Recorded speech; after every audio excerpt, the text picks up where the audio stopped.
Tinder versus Hinge. What is the best dating app?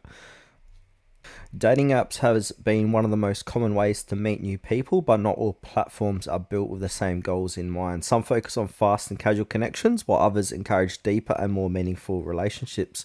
Now, these are the two of the most popular apps in the space. Both are widely used, but they take very different approaches to matching and conversation. So I'm going to go ahead and break down their pros, cons, and features to help you decide which one might suit your dating style first. So I'm going to start with Tinder here. So Tinder is one of the most recognized dating apps worldwide, built around its signature swipe right mechanic. It focuses on speed and simplicity, letting users match quickly based mostly on profile photos and a short bio. While it's often associated with casual dating and hookups, many people also use Tinder for friendships and even long-term relationships, thanks to its huge global user base. So pros: fast swipe-based matching system, massive global user base, location-based suggestions make meetups easier, and it is free to start using. Cons: can feel superficial with photo heavy focus. Too many options may make it overwhelming for some people, and premium features are locked behind a subscription. Okay, so Hinge markets itself as the dating app designed to be deleted, showing its focus on meaningful connections instead of swiping.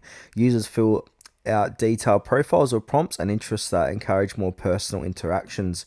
The app is structured to spark conversations beyond appearances, making it popular for those seeking something more serious. Pros: profile prompt shows personality beyond photos, encourage engagement through likes and comments on answers. Compatibility: filters like lifestyle, politics, and religion.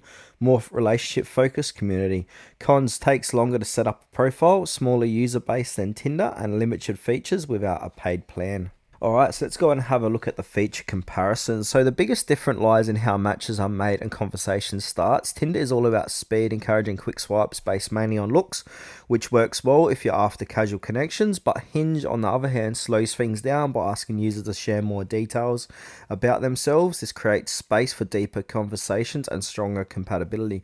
While Tinder offers the largest dating pool, Hinge provides a more curated environment where users are generally more intentional about building relationships. So my final thoughts: go with Tinder if you want a fast-paced matching and a wide pool of people, or choose Hinge if you prefer more meaningful conversations and long-term potential.